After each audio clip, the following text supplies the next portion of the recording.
ಯಾದಗಿರಿ ಜಿಲ್ಲೆಯ ಕೆಂಭಾವಿಯಲ್ಲಿ ಆರ್ಎಸ್ಎಸ್ ಪಥಸಂಚಲನ ನಡೆಯಲಿದೆ. ಸುರಪುರ ತಾಲೂಕು ಆಡಳಿತದ ಶಾಂತಿ ಸಭೆ ವರದಿ ಪರಿಶೀಲಿಸಿ ಕೆಂಭಾವಿಯಲ್ಲಿ ಪಥಸಂಚಲನಕ್ಕೆ ಜಿಲ್ಲಾಡಳಿತ ಷರತ್ತುಬದ್ಧ ಅನುಮತಿಯನ್ನು ಕೊಟ್ಟಿದೆ. ಆರ್ಎಸ್ಎಸ್ಗೆ ಅನುಮತಿ ಹಿನ್ನೆಲೆ ಡಿಎಸ್ಎಸ್ ನಾಯಕರು ಸಭೆ ನಡೆಸಿ ತಾವು ಪಥಸಂಚಲನ ಮಾಡದಿರೋಕೆ ನಿರ್ಧರಿಸಿದ್ರು. ಇನ್ನು ಮಧ್ಯಾಹ್ನ 3:30 ಸುಮಾರಿಗೆ ಕೆಂಭಾವಿ ಪುರಸಭೆ ಮುಂಭಾಗದಿಂದ ಪಥಸಂಚಲನ ಆರಂಭವಾಗಲಿದೆ. ಆರ್ಎಸ್ಎಸ್ ವಿರುದ್ಧ ಸಮರ ಸಾರಿರುವ ಸರ್ಕಾರದ ವಿರುದ್ಧ ಹೋರಾಡುವಂತೆ ರಾಜ್ಯ ಬಿಜೆಪಿ ನಾಯಕರಿಗೆ ಆರ್ಎಸ್ಎಸ್ ನಾಯಕರು ಸಲಹೆ ಕೊಟ್ಟಿದ್ದಾರೆ. ಸರ್ಕಾರದ ವೈಫಲ್ಯಗಳು, ಭ್ರಷ್ಟಾಚಾರವನ್ನ ಜನರಿಗೆ ಮನವರಿಕೆ ಮಾಡಿಕೊಡಬೇಕು ಅಂತ ರಾಜ್ಯ ಬಿಜೆಪಿ ನಾಯಕರಿಗೆ ಆರ್ಎಸ್ಎಸ್ ನಾಯಕರು ಸಲಹೆ ಕೊಟ್ಟಿದ್ದಾರೆ. ಬೆಂಗಳೂರಿನ ಭಾರತೀಯ ವಿದ್ಯಾಭವನದಲ್ಲಿ ಚಿಂತನಾ ವರ್ಗದ ಸಭೆ ನಡೆಸಲಾಯಿತು. ಕಾಂಗ್ರೆಸ್ನವರು ಸಂಘ ಪರಿವಾರ ಬಗ್ಗೆ ನಕಾರಾತ್ಮಕವಾಗಿ ಚಿತ್ರೀಕರಿಸುತ್ತಿದ್ದಾರೆ. ಈ ಬಗ್ಗೆ ನೀವು ಉದ್ವೇಗದ ಹೇಳಿಕೆಗಳನ್ನ ನೀಡದೆ ಸಂಘಟನಾತ್ಮಕವಾಗಿ ಹೋರಾಡುವಂತೆ ಬಿಜೆಪಿಯ ನಾಯಕರಿಗೆ ಆರ್ಎಸ್ಎಸ್ ಸೂಚನೆಯನ್ನು ಕೊಟ್ಟಿದೆ. ವಕ್ಫ್ ವಿಚಾರಗಳ ಬಗ್ಗೆ ಇಂದು ನಡೆಯಬೇಕಿದ್ದ ಸಭೆ ಮುಂದೂಡಿಕೆಯಾಗಿದೆ. ಇಂದು ಬೆಳಗ್ಗೆ 11ಕ್ಕೆ ವಿಧಾನಸೌಧದಲ್ಲಿ ಸಿಎಂ ಸಿದ್ದರಾಮಯ್ಯ ನೇತೃತ್ವದಲ್ಲಿ ನಡೆಯಬೇಕಿದ್ದ ಸಭೆ ಮುಂದೂಡಲಾಗಿದೆ. ವಕ್ಫ್ ವಿಚಾರಗಳ ಚರ್ಚೆಗೆ ನಿನ್ನೆ ಸಿಎಂ 3 ಇಲಾಖೆಯ ಅಧಿಕಾರಿಗಳಿಗೆ ಸಭೆಯನ್ನು ಕರೆದಿದ್ರು. ಆದರೆ ಕೊನೆ ಗಳಿಗೆಯಲ್ಲಿ ಸಭೆಯನ್ನು ಮುಂದೂಡಲಾಯಿತು.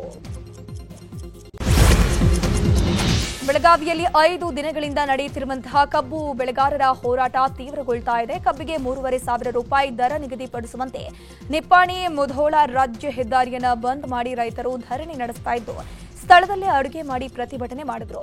ಹೋರಾಟದ ವೇದಿಕೆಯಲ್ಲಿ ಲಕ್ಕಪ್ಪ ಗುಣಾಧಾರ ಎಂಬ ರೈತ ವಿಷ ಸೇವಿಸಿ ಆತ್ಮಹತ್ಯೆಗೆ ಯತ್ನಿಸಿದ್ರು. ಕೂಡಲೇ ಸ್ಥಳದಲ್ಲಿದ್ದ ರೈತರು ಆತನನ್ನು ಆಸ್ಪತ್ರೆಗೆ ದಾಖಲಿಸಿದ್ರು. ಇನ್ನು ಇಂದು ಪ್ರತಿಭಟನೆಗೆ ಬಿಜೆಪಿಯ ರಾಜ್ಯಾಧ್ಯಕ್ಷ ಬಿವೈ ವಿಜೇಂದ್ರ ಸಾಥ್ ನೀಡುತ್ತಾರೆ. ಬಾಗಲಕೋಟೆ ಜಿಲ್ಲೆ ಸಿದ್ದಾಪುರ ಗ್ರಾಮದ ಬಳಿ ಇರುವಂತಹ ಪ್ರಭು ಲಿಂಗೇಶ್ವರ ಸಕ್ಕರೆ ಕಾರ್ಖಾನೆಯ ಆವರಣದಲ್ಲಿ ಭಾರೀ ಹೈಡ್ರಾಮಾ ನಡೆದು ಹೋಗಿದೆ. ಬಾಕಿ ಬಿಲ್ ಪಾವತಿ, ಕಬ್ಬಿಗೆ ದರ ನಿಗದಿಗೆ ಆಗ್ರಹಿಸಿ ರೈತರು ನಡೆಸಿದ ಹೋರಾಟ ವಿಕೋಪಕ್ಕೆ ತಿರುಗಿದ್ದು, ಕಾರ್ಖಾನೆ ಆವರಣದಲ್ಲಿ ನಿಲ್ಲಿಸಿದ್ದ ವಾಹನಗಳು ಮತ್ತು ಕಚೇರಿ ಮೇಲೆ ಕಿಡಿಗೇಡಿಗಳು ಕಲ್ಲು ತೂರಾಟ ಮಾಡಿದ್ದಾರೆ. ಬೊಲೆರೋ ವಾಹನ ಸೇರಿ ಹಲವು ವಾಹನಗಳ ಗಾಜು ಪುಡಿಪುಡಿಯಾಗಿವೆ. ಸ್ಥಳದಲ್ಲಿ ಜಮಖಂಡಿ ಪೊಲೀಸರು ಬಿಗಿ ಬಂದೋಬಸ್ತ್ ಮಾಡಿದ್ದಾರೆ. ಇಂದಿನಿಂದ 2ನೇ ಹಂತದ ಮತದಾರರ ಪಟ್ಟಿ ಪರಿಷ್ಕರಣೆ ನಡೆಯಲಿದೆ. ಮತದಾರರ ಪಟ್ಟಿಗಳ ವಿಶೇಷ ತೀವ್ರ ಪರಿಷ್ಕರಣೆಗಾಗಿ 12 ರಾಜ್ಯಗಳು ಮತ್ತು ಕೇಂದ್ರಾಡಳಿತ ಪ್ರದೇಶಗಳಲ್ಲಿ ಮನೆ ಮನೆ ಎಣಿಕೆ ಆರಂಭಗೊಳ್ಳಲಿದೆ. ಅಂಡಮಾನ್ ಮತ್ತು ನಿಕೋಬಾರ್ ದ್ವೀಪಗಳು, ಲಕ್ಷದ್ವೀಪ, ಛತ್ತೀಸ್ಗಢ, ಗೋವಾ, ಗುಜರಾತ್, ಕೇರಳ, ಮಧ್ಯಪ್ರದೇಶ, ಪುದುಚೇರಿ, ರಾಜಸ್ಥಾನ, ತಮಿಳುನಾಡು, ಉತ್ತರ ಪ್ರದೇಶ ಮತ್ತು ಪಶ್ಚಿಮ ಬಂಗಾಳಗಳಲ್ಲಿ 2ನೇ ಹಂತದ ಎಸ್ಐಆರ್ ನಡೆಯಲಿದೆ. 100ಕ್ಕೂ ಹೆಚ್ಚು ದೇಶಗಳ ಆಮದು ವಸ್ತುಗಳ ಮೇಲೆ ಯದ್ವಾತದ್ವಾ ಸುಂಕ ಹೇರಿರುವ ಅಮೆರಿಕ ಅಧ್ಯಕ್ಷ ಟ್ರಂಪ್ ಸುಂಕ ನೀತಿ ಭವಿಷ್ಯ ನಾಳೆ ನಿರ್ಧಾರ ಆಗಲಿದೆ. ಟ್ರಂಪ್ ಸುಂಕ ನೀತಿ ಕುರಿತು ಅಮೆರಿಕದ ಸುಪ್ರೀಂ ಕೋರ್ಟ್ ಆದೇಶ ನೀಡಲಿದೆ. ಟ್ರಂಪ್ ಸುಂಕ ನೀತಿ ಪ್ರಶ್ನಿಸಿ ಅಮೆರಿಕದ ಕೆಲ ರಾಜ್ಯಗಳು ಸುಪ್ರೀಂ ಕೋರ್ಟ್ ಮೊರೆ ಹೋಗಿದ್ವು. ತಮಿಳುನಾಡಿನ ಕೊಯಮತ್ತೂರು ಬಳಿ ಮೊನ್ನೆ ಯುವತಿಯೊಬ್ಬಳ ಮೇಲೆ ಸಾಮೂಹಿಕ ಅತ್ಯಾಚಾರ ನಡೆದಿದ್ದು, ಸದ್ಯ ಸಂತ್ರಸ್ತೆಗೆ ಆಸ್ಪತ್ರೆಯಲ್ಲಿ ಚಿಕಿತ್ಸೆ ಕೊಡಿಸಲಾಗ್ತಾ ಇದೆ. ಇನ್ನೊಂದು ಕಡೆ ಆರೋಪಿಗಳನ್ನು ಪೊಲೀಸರು ಬಂಧಿಸಿದ್ದಾರೆ. ಬಂಧನಕ್ಕೆ ತೆರಳಿದ್ದ ವೇಳೆ ಆರೋಪಿಗಳು ತಪ್ಪಿಸಿಕೊಳ್ಳೋಕೆ ಯತ್ನಿಸಿದ್ದು, ಕಾಲಿಗೆ ಗುಂಡು ಹೊಡೆದು ಆರೋಪಿಗಳನ್ನು ಬಂಧಿಸಲಾಗಿದೆ. ಬೆಂಗಳೂರಿನಲ್ಲಿ ಸೀರಿಯಲ್ ನಟಿಗೆ ಲೈಂಗಿಕ ಕಿರುಕುಳ ಆರೋಪ ಕೇಳಿ ಬರ್ತಾ ಇದೆ. ತೆಲುಗು ಮತ್ತು ಕನ್ನಡ ಧಾರಾವಾಹಿಗಳಲ್ಲಿ ನಟಿಸಿರುವಂತಹ ನಟಿಗೆ ಫೇಸ್ಬುಕ್ನಲ್ಲಿ ಅಶ್ಲೀಲ ಮೆಸೇಜ್ ಹಾಗೂ ವಿಡಿಯೋ ಕಳಿಸಿ ಕಿರಾತಕನೊಬ್ಬ ಟಾರ್ಚರ್ ಕೊಡ್ತಿದ್ದಾನೆ ಅಂತ ನಟಿ ಆರೋಪ ಮಾಡಿರುವಂಥದ್ದು. ಕಳೆದ 3 ತಿಂಗಳಿನಿಂದ ಫೇಸ್ಬುಕ್ ಖಾತೆಯೊಂದರಿಂದ ಕಿರುಕುಳ ಕೊಡಲಾಗ್ತಿದೆಯಂತೆ. ಈ ಕುರಿತು ನಟಿ ಅನ್ನಪೂರ್ಣೇಶ್ವರಿ ಠಾಣೆಯಲ್ಲಿ ದೂರು ದಾಖಲಿಸಿದ್ದಾರೆ. ಕಾಂಗ್ರೆಸ್ನಲ್ಲಿ ದಿನೇ ದಿನೇ ಕುರ್ಚಿ ಫೈಟ್ ಜೋರಾಗಿ ನಡೀತಾ ಇದೆ. ಈ ಮಧ್ಯೆ ನವೆಂಬರ್ 6ರಂದು ದೆಹಲಿ ನಾಯಕರ ಭೇಟಿಗೆ ಡಿಸಿಎಂ ಡಿಕೆ ಶಿವಕುಮಾರ್ ಮುಂದಾಗಿದ್ದಾರೆ. ಈ ವೇಳೆ ಮಲ್ಲಿಕಾರ್ಜುನ ಖರ್ಗೆ, ಕೆಸಿ ವೇಣುಗೋಪಾಲ್ ಭೇಟಿಯಾಗಿ ನೇರವಾಗಿ ಪವರ್ ಶೇರಿಂಗ್ ಬಗ್ಗೆ ಚರ್ಚಿಸುವಂತಹ ಸಾಧ್ಯತೆ ಕೂಡ ಇದೆ. ನಮ್ಮ ಮೆಟ್ರೋದ ಪಿಂಕ್ ಲೈನ್ 2026ರ ಮೇಲಿಂದ ಕಾರ್ಯಾರಂಭ ಆಗತ್ತೆ ಅಂತ ಡಿಸಿಎಂ ಡಿಕೆ ಶಿವಕುಮಾರ್ ಹೇಳಿದ್ದಾರೆ. ಕಾಳಿನ ಅಗ್ರಹಾರದಿಂದ ನಾಗವಾರಕ್ಕೆ ಸಂಪರ್ಕ ಕಲ್ಪಿಸುವಂತಹ ಮೆಟ್ರೋ ಗುಲಾಬಿ ಮಾರ್ಗದ ಸಂಚಾರ ಮುಂದಿನ ವರ್ಷ ಮೇ ತಿಂಗಳಲ್ಲಿ ಆರಂಭ ಆಗಲಿದೆ. 13.76 ಕಿಲೋಮೀಟರ್ ಸುರಂಗ ಮಾರ್ಗವನ್ನು ಹೊಂದಿದ್ದು ಸಂಚಾರ ಸುಗಮ ಆಗತ್ತೆ ಅಂತ ಎಕ್ಸ್ನಲ್ಲಿ ಮಾಹಿತಿಯನ್ನು ಹಂಚಿಕೊಂಡಿದ್ದಾರೆ. ರೇಣುಕಾಸ್ವಾಮಿ ಕೊಲೆ ಆರೋಪಿಗಳಿಗೆ ಈಗ ಅಸಲಿ ಢವಢವ ಶುರುವಾಗಿದೆ. ಕೊಲೆ ಕೇಸ್ನಲ್ಲಿ ಕೋರ್ಟ್ ದೋಷಾರೋಪ ನಿಗದಿಪಡಿಸಿದೆ. ಶೀಘ್ರದಲ್ಲೇ ಟ್ರಯಲ್ ಶುರುವಾಗಲಿದೆ. ಇನ್ನು ಟ್ರಯಲ್ ವೇಳೆ ವಿಚಾರಣೆ ನಡೆಸೋಕೆ ಸಾಕ್ಷಿಗಳ ಲಿಸ್ಟ್ ತಯಾರಿ ಮಾಡಲಾಗ್ತಾ ಇದೆ. ಬಹುತೇಕ ಮುಂದಿನ ವಾರ ಸಾಕ್ಷಿಗಳ ಲಿಸ್ಟ್ ಪ್ರಾಸಿಕ್ಯೂಷನ್ಗೆ ಸಲ್ಲಿಕೆಯಾಗುವ ಸಾಧ್ಯತೆ ಇದೆ. ಸದ್ಯ ಈ ವಿಚಾರ ಆರೋಪಿಗಳಿಗೆ ತಲೆನೋವಾಗಿ ಪರಿಣಮಿಸಿದೆ.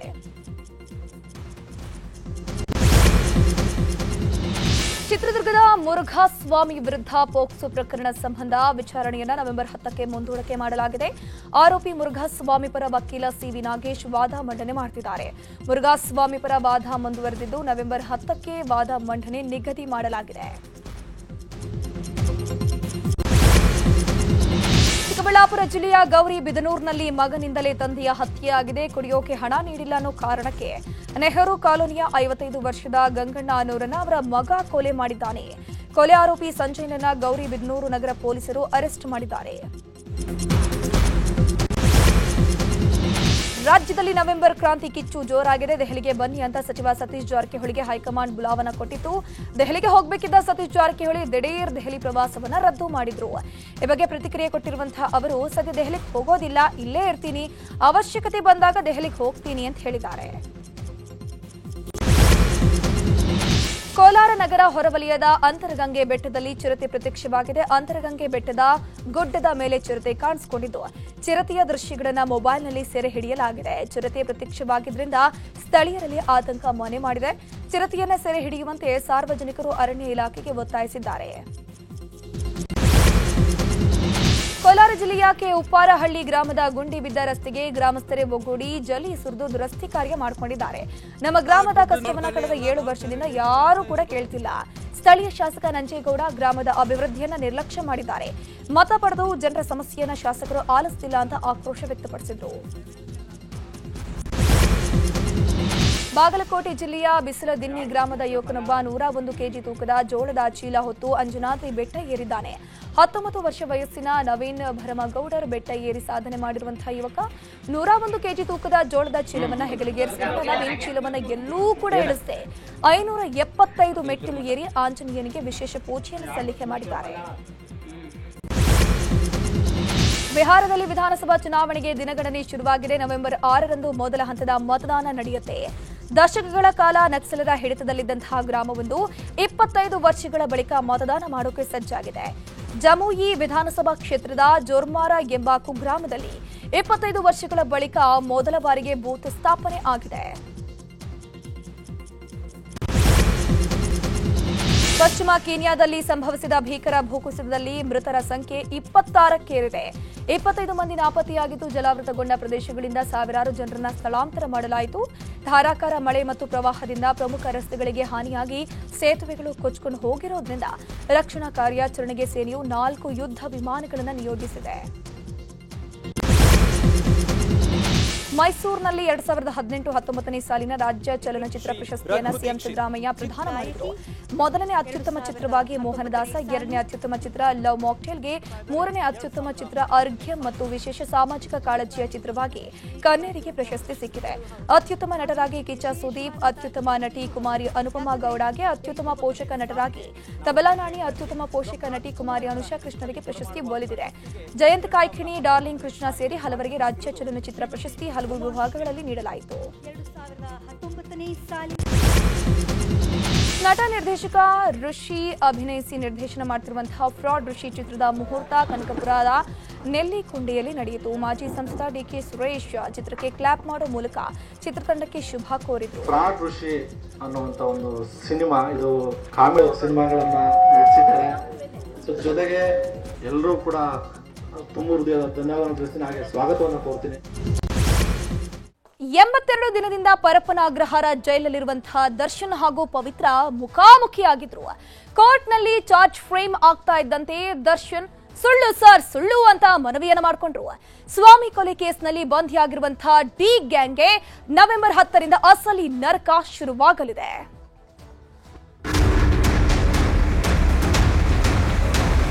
ಚಾಲೆಂಜಿಂಗ್ ಸ್ಟಾರ್ ದರ್ಶನ್ ಪಾಲಿಗೆ ಇಷ್ಟು ದಿನ ಆಗಿದ್ದು ಒಂದು ಲೆಕ್ಕ, ಇನ್ಮೇಲೆ ಶುರುವಾಗುವುದು ಇನ್ನೊಂದು ಲೆಕ್ಕ. ಇಷ್ಟು ದಿನ ವಿಚಾರಣೆ, ಮಹಜರು, ಜೈಲುವಾಸ ಆಗಿದ್ದೆಲ್ಲ ಬರೀ ಸ್ಯಾಂಪಲ್. ಈಗ ಅಸಲಿ ಆಟ ಶುರುವಾಗಲಿದೆ. ರೇಣುಕಾಸ್ವಾಮಿ ಕೊಲೆ ಪ್ರಕರಣ ಚಾರ್ಜ್ ಫ್ರೇಮ್ ಆಗಿದ್ದು ಶೆಡ್ ರಹಸ್ಯ ಒಂದೊಂದಾಗಿಯೇ ತೆರೆದುಕೊಳ್ಳಲಿದೆ. ಇವತ್ತು ಕೋರ್ಟ್ಗೆ ಆಗಮಿಸಿದ್ದ ಎಲ್ಲ ಆರೋಪಿಗಳ ಮುಖದಲ್ಲಿ ಪಾಪ ಪ್ರಜ್ಞೆ ಎದ್ದು ಕಾಣುತ್ತಿತ್ತು. ಅದರಲ್ಲೂ ದರ್ಶನ್ ಹಾಗೂ ಪವಿತ್ರ ಮುಖದಲ್ಲಂತೂ ಸಣ್ಣ ಖುಷಿಯೂ ಇರಲಿಲ್ಲ. ಸುಬ್ಬಿಗೆ ಶುರುವಾಯಿತು ತನಿಖೆ ಬಿಸಿ. ನವೆಂಬರ್ 10ರಿಂದ ಶುರುವಾಗಲಿದೆ ಅಸಲಿ ವಿಚಾರಣೆ. ಇಷ್ಟು ದಿನ ಹಾಸಿಗೆ ದಿಂಬು ಬೇಲು ಅಂತ ಎಳೆದಾಡ್ತಾ ಇದ್ದ ದರ್ಶನ್ ಪ್ರಕರಣದ ಅಸಲಿ ವಿಚಾರಣೆ ಇನ್ಮೇಲೆ ಶುರುವಾಗುತ್ತೆ. ಕೋರ್ಟ್ನಲ್ಲಿ ಇವತ್ತು ಪ್ರಕರಣದ ಚಾರ್ಜ್ ಫ್ರೇಮ್ ಆಗಿದೆ. ಹೀಗಾಗಿ ನವೆಂಬರ್ 10ರಿಂದ ಅಸಲಿ ವಿಚಾರಣೆ ನಡೆಸುವುದಾಗಿ ನ್ಯಾಯಾಧೀಶರು ಆದೇಶ ನೀಡಿದ್ದಾರೆ. ಇವತ್ತು ಆರೋಪಿಗಳ ದೋಷಾರೋಪ ಪಟ್ಟಿ ಓದಿದ ಜಡ್ಜ್ ಸುಬ್ಬಾಸುಬ್ಬಿಯ ಕರಾಳ ಕಥೆ ಬಿಚ್ಚಿಟ್ರು. ರೇಣುಕಾಸ್ವಾಮಿ ಕೊಲೆ ಕೇಸ್ನ ಪ್ರಮುಖ ಸೂತ್ರಧಾರಿಯೇ Pavithra Gowda. A2, A3, A10 ಜೊತೆ ಸೇರ್ಕೊಂಡು ಪವಿತ್ರ ಗೌಡ ಸಂಚು ರೂಪಿಸಿದ್ರು. ನಂತರ ಪಕ್ಕಾ ಪ್ಲಾನ್ ಮಾಡಿಕೊಂಡು ರೇಣುಕಾಸ್ವಾಮಿಯನ್ನ ಅಪಹರಣ ಮಾಡಿದ್ರು. ದರ್ಶನ್ ಅಭಿಮಾನಿಗಳ ಸಂಘದ ಅಧ್ಯಕ್ಷನ ಜೊತೆ ಸೇರಿ ಅಪಹರಣ ಮಾಡಿದ್ದರು. ರೇಣುಕಾಸ್ವಾಮಿಯನ್ನ ಚಿತ್ರದುರ್ಗದಿಂದ ಕಾರ್ನಲ್ಲಿ ಕಿಡ್ನಾಪ್ ಮಾಡಿದ್ದರು. ನಂತರ RR ನಗರದ ಶೆಡ್ನಲ್ಲಿ ಅಕ್ರಮವಾಗಿ ಕೂಡಿಟ್ಟಿದ್ದರು. ಶೆಡ್ನಲ್ಲಿ ಇಟ್ಟಿರುವ ಬಗ್ಗೆ A2 ದರ್ಶನ್ ನಿಮಗೆ ತಿಳಿಸಿದ್ರು. ನಿಮ್ಮನ್ನ ಶೆಡ್ಗೆ ಕರೆತಂದಾಗ ಚಪ್ಪಲಿಯಲ್ಲಿ ಹೊಡೆದು ಅಪಮಾನಿಸಿದ್ರು. ಕೊಲೆ ಉದ್ದೇಶದಿಂದ ರೇಣುಕಾಸ್ವಾಮಿಗೆ ಚಪ್ಪಲಿಯಿಂದ ಹೊಡೆದಿದ್ರಿ. ಮಾರಣಾಂತಿಕ ಹಲ್ಲೆ ಮಾಡಿ ಒಂದು ರೂಮ್ನಲ್ಲಿ ಹಾಕಿದ್ರಿ ಅಂತ ಸಲ್ಲಿಕೆಯಾಗಿರೋ ದೋಷಾರೋಪ ಪಟ್ಟಿಯನ್ನ ಜಡ್ಜ್ ಎಳೆಯಾಗಿ ತೆರೆದಿಟ್ರು. ಇನ್ನು ಸ್ವಾಮಿ ಕೊಲೆ ಕೇಸ್ನ A2 ದರ್ಶನ್ ತಲೆ ಮೇಲೆಯೂ ಸ್ವಾಮಿ ತೂಗುಗತ್ತಿ ನೇತಾಡ್ತಿದೆ. ದರ್ಶನ್ ಮೇಲೆಯೂ ದೋಷಾರೋಪಗಳ ಸರಮಾಲೆಯೇ ಇದೆ. ರೇಣುಕಾಸ್ವಾಮಿಯನ್ನ ಶೆಡ್ಗೆ ಎತ್ತಾಕೊಂಡು ಬರ್ತಿದ್ದಂತೆ ದರ್ಶನ್ ರಣರಾಕ್ಷಸರಾಗಿದ್ರಂತೆ. ನನ್ನ ಹೆಂಡತಿಗೆ ಕೆಟ್ಟ ಮೆಸೇಜ್ ಕಳಿಸ್ತೀಯಾ ಅಂತ ಹಲ್ಲೆ ಮಾಡಿದ ದರ್ಶನ್ ರೇಣುಕಾಸ್ವಾಮಿಯನ್ನ ಮೇಲಕ್ಕೆ ಎತ್ತಿ ಕುಕ್ಕಿದ್ರು. ರೇಣುಕಾಸ್ವಾಮಿ ಮರ್ಮಾಂಗಕ್ಕೂ ಒದ್ದಿದ್ರು. ಕೊಲ್ಲುವ ಉದ್ದೇಶದಿಂದಲೇ ಹಲ್ಲೆ ಮಾಡಿದ್ರು. ಅಷ್ಟೇ ಅಲ್ಲ, ರೇಣುಕಾಸ್ವಾಮಿಯ ಪ್ಯಾಂಟ್ ಬಿಚ್ಚಿ ಹಲ್ಲೆ ಮಾಡಿದ್ದಲ್ಲದೆ ಕೆಲವರಿಗೆ ಹಣದ ಆಮಿಷ ತೋರಿಸಿ ತಪ್ಪೊಪ್ಪಿಕೊಳ್ಳುವಂತೆ ಮಾಡಿದ್ರು ಅಂತ ದೋಷಾರೋಪ ಪಟ್ಟಿಯಲ್ಲಿ ಉಲ್ಲೇಖಿಸಿದ್ದಾರೆ. ಕೋರ್ಟಲ್ಲಿ ನ್ಯಾಯಾಧೀಶರು ದೋಷಾರೋಪಗಳ ಸರಮಾಲೆಯನ್ನ ಓದ್ತಾ ಇದ್ದಂತೆ ಕೊಲೆ ಆರೋಪಿ ದರ್ಶನ್ ಹೇಳಿದ್ದೊಂದೇ, ಇದೆಲ್ಲ ಸುಳ್ಳು ಸಾರ್, ನಾವು ಕೊಲೆ ಮಾಡಿಲ್ಲ ಅಂತ. ನನ್ನ ಮೇಲಿನ ಎಲ್ಲ ಚಾರ್ಜ್ಗಳು ಸುಳ್ಳು, ಎಲ್ಲವೂ ಸುಳ್ಳು ಸಾರ್, ಸುಳ್ಳು. ನಾವು ಕೊಲೆಗಡುಕರಲ್ಲ. ಈ ಪ್ರಕರಣದ ತನಿಖೆಗೆ ಲಾಯರ್ ಚೇಂಜ್ ಮಾಡಬೇಕು, ಕಾಲಾವಕಾಶ ಕೊಡಿ ಅಂತ ಮನವಿ ಮಾಡಿದ್ದಾರೆ. ಸುಬ್ಬಾಸುಬ್ಬಿ ಅಂದ್ರೆ ಒಂದು ಕಾಲದ ಜೋಡಿ ಹಕ್ಕಿಗಳು. ಸ್ನೇಹದ ಹೆಸರಲ್ಲಿ ಪ್ರೇಮ ಸೌಧ ಕಟ್ಕೊಂಡವರು ಇವರು. ಆದರೆ ಸ್ವಾಮಿ ಕೊಲೆ ಕೇಸ್ನಲ್ಲಿ ಲಾಕ್ ಆಗಿದ್ದೇ ಆಗಿದ್ದು ನಾನೊಂದು ತೀರ ನೀನೊಂದು ತೀರ ಎನ್ನುವಂತಾಗಿದ್ದಾರೆ. ಸ್ವಾಮಿ ಕೊಲೆ ಕೇಸ್ನಲ್ಲಿ ಲಾಕ್ ಆದ ದಿನದಿಂದಲೂ ಇಬ್ಬರ ಮಧ್ಯೆ ಸಂಪರ್ಕವೇ ಇಲ್ಲದಂತಾಗಿದೆ. ಆದರೆ ಪವಿತ್ರ ಗೌಡ ಮಾತ್ರ ದರ್ಶನ್ರನ್ನ ಮಾತನಾಡಿಸೋದು ಬಿಡ್ತಿಲ್ಲ. ಅವಕಾಶ ಸಿಕ್ಕಾಗ್ಲೆಲ್ಲ ದರ್ಶನ್ರನ್ನ ಮಾತನಾಡಿಸೋದಕ್ಕೆ ಪ್ರಯತ್ನ ಮಾಡ್ತಾನೆ ಇದ್ದಾರೆ. ಬರೋಬ್ಬರಿ 2 ತಿಂಗಳ ನಂತರ ದರ್ಶನ್ ಮತ್ತು ಪವಿತ್ರ ಗೌಡ ಮುಖಾಮುಖಿಯಾಗಿದ್ರು. ದರ್ಶನ್ರ ಗೆಟಪ್ ನೋಡಿದ್ರೇನೆ ಗೊತ್ತಾಗುತ್ತೆ ಯಾವ ಲೆವೆಲ್ಗೆ ಬದಲಾಗಿದ್ದಾರೆ ಅಂತ. ದರ್ಶನ್ ಹಾಗೂ ಪವಿತ್ರ ಗೌಡ ಇಬ್ಬರು ಹಣೆಗೆ ಕುಂಕುಮ ಇಟ್ಕೊಂಡು ಬಂದಿದ್ರು. ಇವತ್ತು ದರ್ಶನ್ ಗ್ಯಾಂಗ್ ಕೋರ್ಟ್ಗೆ ಬರುತ್ತೆ ಅನ್ನೋದು ಗೊತ್ತಾಗಿ ದರ್ಶನ್ ನೋಡಲು ವಕೀಲರ ದಂಡೇ ಸೇರಿತ್ತು. ಹೀಗಾಗಿ ಕೋರ್ಟ್ ಒಳಗೆ ಬರಲಾಗದೆ ಆರೋಪಿಗಳೆಲ್ಲ ಬಾಗಿಲಲ್ಲೇ ನಿಂತಿದ್ರು. ಕಿಕ್ಕಿರಿದು ಸೇರಿದ್ದ ವಕೀಲರನ್ನ ನೋಡಿದ ಜಡ್ಜ್ ನಸುನಕ್ರು. ನಂತರ ಜಡ್ಜ್ ಸೂಚನೆ ಮೇರೆಗೆ ವಕೀಲರನ್ನೆಲ್ಲ ಹೊರಗೆ ಕಳಿಸಿ ಚಾರ್ಜ್ ಫ್ರೇಮ್ ಮಾಡಲಾಯಿತು.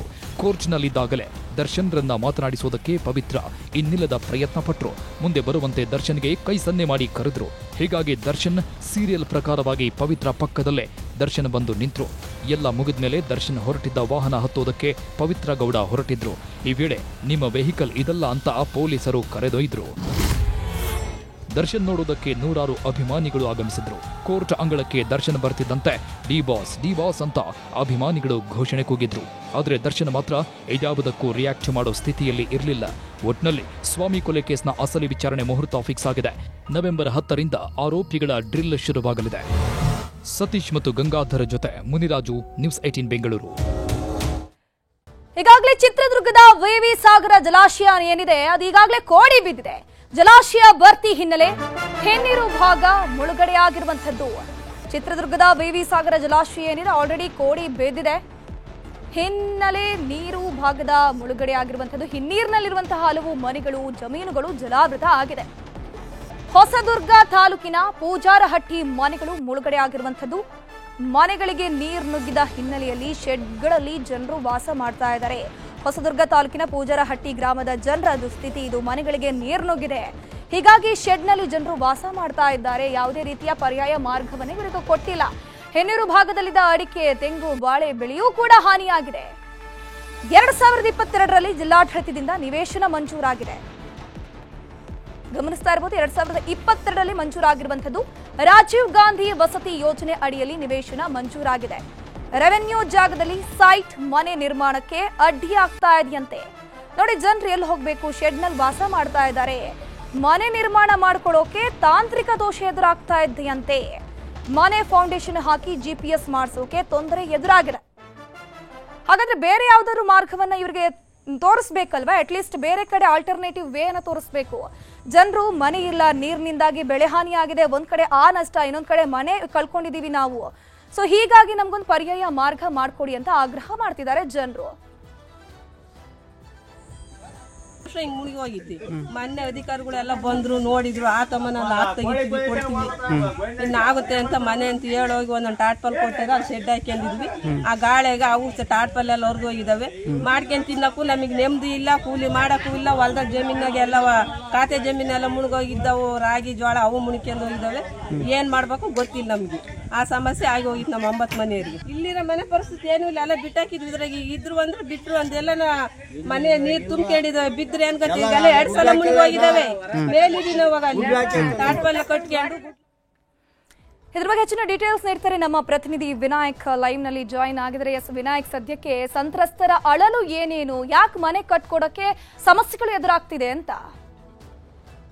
ಧನುಶ್ರೀ, ಏನು ಚಿತ್ರದುರ್ಗದ ಜಲಪಾತ್ರೆ ಅಂತಾನೆ ಕರೆಸಿಕೊಳ್ಳುವಂತ ವಿ ಸಾಗರ ಈ ಸಾರಿ 2ನೇ ಸಾರಿ ಕೋಡಿ ಬಿದ್ದು ಹಿನ್ನೀರಿನ ಭಾಗ ಭರ್ತಿ ಆಗ್ತಾ ಬಂದಿರತಕ್ಕಂಥದ್ದು. ಏನು ವಿ ಸಾಗರ ಕೋಡಿ ಬಿದ್ದಂತ ಸಂದರ್ಭದಲ್ಲಿ ಈ ನೀರಿನ ವ್ಯಾಪ್ತಿ ಹೆಚ್ಚುತ್ತಾ ಹೋಗ್ತದೆ. ಆ ಸಂದರ್ಭದಲ್ಲಿ ಆ ಹಿನ್ನೀರ ಭಾಗದಲ್ಲಿ ಇರ್ತಕ್ಕಂಥ ಸುಮಾರು ಹಳ್ಳಿಗಳ ರೈತರ ಬದುಕು ನಿಜಕ್ಕೂ ಕೂಡ ಕಷ್ಟವಾಗ್ತದೆ. ಯಾಕಂತ ಹೇಳಿದ್ರೆ ಆ ಹಿನ್ನೀರಲ್ಲಿ ಬರುವಂತಹ ತೋಟಗಳು, ಜಮೀನುಗಳು ಮತ್ತು ಜಮೀನಲ್ಲಿ ಬೆಳೆದಿರ್ತಕ್ಕಂಥ ಬೆಳೆಗಳು ಸಾಕಷ್ಟು ಹೆಕ್ಟೇರ್ಗಳಲ್ಲಿ ಅವರು ಮುಳುಗಡೆಯಾಗಿ ನಷ್ಟವನ್ನು ಅನುಭವಿಸಬೇಕಾಗ್ತದೆ. ಹಾಗಾಗಿ ಈ ಸಾರಿ ಕೂಡ ಅಂತದ್ದೇ ಒಂದು ಸಂಕಷ್ಟವನ್ನ ಈ ಸಾರಿ ಹಿನ್ನೀರಲ್ಲಿ ರೈತರು ಅನುಭವಿಸ್ತಾ ಇರ್ತಕ್ಕಂಥದ್ದು. ಯಾಕಂತ ಹೇಳಿದ್ರೆ ಹೊಸದುರ್ಗ ತಾಲೂಕಿನ ಪೂಜಾರಹಟ್ಟಿ ಗ್ರಾಮದಲ್ಲಿ ಇವತ್ತು ನೋಡೋದಾದ್ರೆ ಅಲ್ಲಿರ್ತಕ್ಕಂಥ ಆ ಗ್ರಾಮದ 9 ಮನೆಗಳಿಗೆ ಇವತ್ತು ನೀರು ನುಗ್ಗಿ ಜಲಾವೃತಗೊಂಡಿರ್ತಕ್ಕಂಥದ್ದು. ಆ ವ್ಯಾಪ್ತಿಯಲ್ಲಿ ಬರ್ತಕ್ಕಂಥ ಸುಮಾರು ಅಡಕೆ ತೋಟ, ಬಾಳೆ ಮತ್ತು ತೆಂಗು ಸೇರಿದಂತೆ ಮೆಕ್ಕೆಜೋಳ, ರಾಗಿ, ಈರುಳ್ಳಿ ಈ ರೀತಿಯ 10 ಬೆಳೆಗಳು ಇವತ್ತು ಜಲಾವೃತಗೊಂಡಿರ್ತಕ್ಕಂಥದ್ದು. ಇದರಿಂದ ಏನು ಸಾಲ ಸೂಲ ಮಾಡಿ ಬೆಳೆದಿರ್ತಕ್ಕಂಥ ಬೆಳೆಗಳು ಕೈಗೆ ಬರುವಂತ ಸಂದರ್ಭದಲ್ಲಿ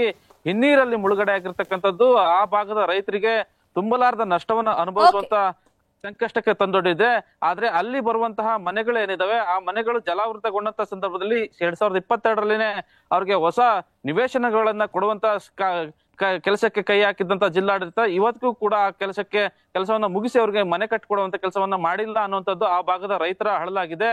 ಈ ಈಗ ಮನೆಗಳನ್ನ ಕಟ್ಕೊಡ್ಲಿಕ್ಕೆ ಏನು GPS ಅನ್ನ ಮಾಡ್ಬೇಕಾಗಿತ್ತು ರಾಜೀವ್ ಗಾಂಧಿ ಹೌಸಿಂಗ್ ಬೋರ್ಡ್ ಇಂದ, ಅದು ಕೂಡ ಸಮಸ್ಯೆ ಆಗಿದೆ.